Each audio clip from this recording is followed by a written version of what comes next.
my baby, my Valentine, yeah. Boy, now you done making my temperature rise. If you leave me, I go die. I swear, you are like the oxygen I need. If indeed the confessions were found the way that the defense is claiming, then that means there is a problem. There is a problem for the state case, okay? Also, if the confessions were indeed coerced as the defense claims, the court will have to consider whether there is enough additional evidence to secure a conviction without them, right? The outcome largely depends on how the case develops and whether the prosecution can find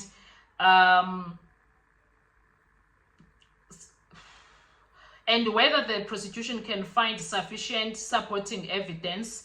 If the defense succeeds in having the confessions excluded, the trial would shift to focus on other forms of evidence to determine the guilt or innocence of the accused, right? However, we are at the tail.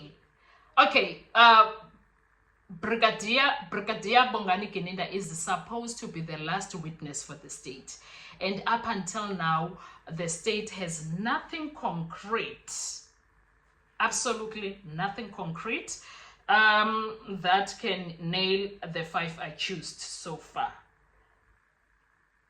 So that ain't looking good for the state case. That is really not looking good for the state case, okay? So we are still yet to see, okay? Regarding other evidence, the DNA was excluded by the DNA expert as linking any of the accused. Cell phone records place some of the accused away from the crime, from the scene of the crime during the commission of the crime. No fingerprints and no physical evidence of any money paid or received. And Ugininda was very, how can we put it? Yeah, Ugininda, during the cross-examination between him and Umshololo, was very, like, sure, there is money that was paid according to the confessions. But what happens if the confessions are taken out?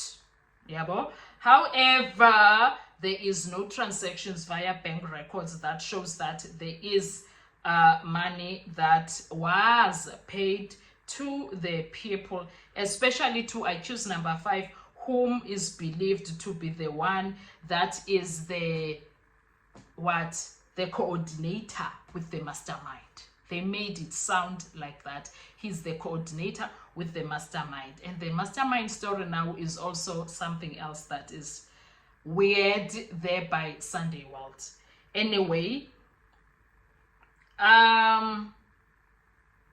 so if those things are not there, given the absence of physical evidence such as DNA, fingerprints, and other direct forensic links to the crime, and the cell phone records placing some of the accused away from the scene, the case becomes significantly more challenging for the prosecution.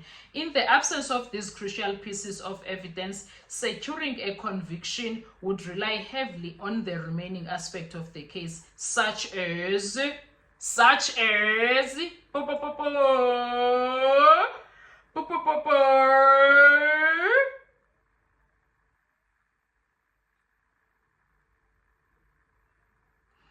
Number 1, such as witness testimonies. If there are any credible witnesses who can place the accused at the scene of the crime or provide details about the events leading up to or following the murder, this could help bolster the prosecution's case. However, eyewitness testimony can be unreliable, and without corroboration from physical evidence, it may not carry the weight needed for conviction.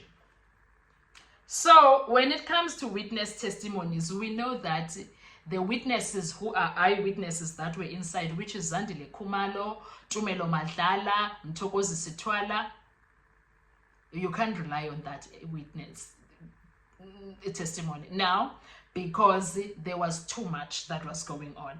Firstly, there was too many contradictions. There was too much fighting with each other via the testimony. There was too much flat denial of what the other person said. there was a lot. Even the other people that were not inside the house but outside, Utabi saying for starters, there was too much contradictions between her and Zandile Khumalo. So there is a lot going on. That is not make sure. All right, the second thing would be motive. When it comes to motive, the prosecution would need to demonstrate that the accused had a clear motive to murder Senzo Meyiwa. Without physical evidence linking the accused to the crime, proving a strong motive could be essential. However, motive alone is often not enough to secure a conviction without corroborating evidence. Well, at this point, we do not have any corroboration or any corroborations. We don't have. The third thing would be circumstantial evidence. While circumstantial evidence can be powerful, it would need to be strong enough to connect the accused to the crime. Without physical evidence, phone records or other clear links relying on circumstantial evidence becomes more difficult. Well, we have phone records for accused number 3 that proves that they were never near the crime scene 3, 4, and 5. For the defense, for the state case. Okay. Number 4, the confessions. As we discussed, the confessions made by the accused are essential to the prosecution's case. If the confessions are ruled inadmissible due to the claims of torture or coercion, the prosecution would lose its strongest piece of evidence. Without the confessions, the case would heavily rely on the aforementioned elements, and even with those, the challenge would be significant. Well, we all know that the confessions are challenged throughout. Umgomezulu did an incredible job to challenge them.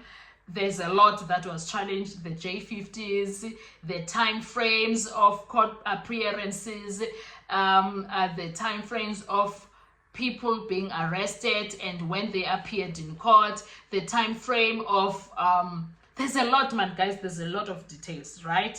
Given the current state of the evidence, lack of direct physical evidence, weak circumstantial evidence, and potential unreliable confessions, it appears that convicting the accused in the absence of the confessions will be very difficult. The defense is likely to argue that without any concrete evidence linking the accused to the crime, they cannot be convicted beyond a reasonable doubt. Did you get that? But things are becoming very, very, very tricky for the state. The case would likely hinge on the prosecution's ability to present a compelling narrative based on limited evidence, or alternatively, the defense's ability to cast reasonable doubt on the prosecution's case. In light of this, there is a strong possibility that the case would end in a dismissal or acquittal unless the additional evidence emerges. Well, where is it going to emerge from? Because at this point where we are with the Senzo Meyiwa case, for the defense, it looks good. And for the state, things are not looking good. Those are my opinions, okay? That's my view. Things are not looking good for the state because all they did with their own evidence, true defense, what they have done is to make sure that they do not have a leg to stand on for charging the accused. That's what is happening. I don't know what's your take when it comes to that, but that is my 2 cents opinion, and that's how I see everything as it goes on and on and on and above and beyond trying to prove a certain narrative about the accused when it comes to the Senzo Meyiwa case. There's a lot going on. Anyway, what are your thoughts? Let's talk with comment section. I will see you on our next video, and which will be episode number 4, because right now this is episode 3. All right, we are busy with a series where we are going through memory lane with the Senzo Meyiwa case, and then we will get into the understanding of what's happening there. Courtroom. Anyway, thank you so much. Bye-bye. Survive.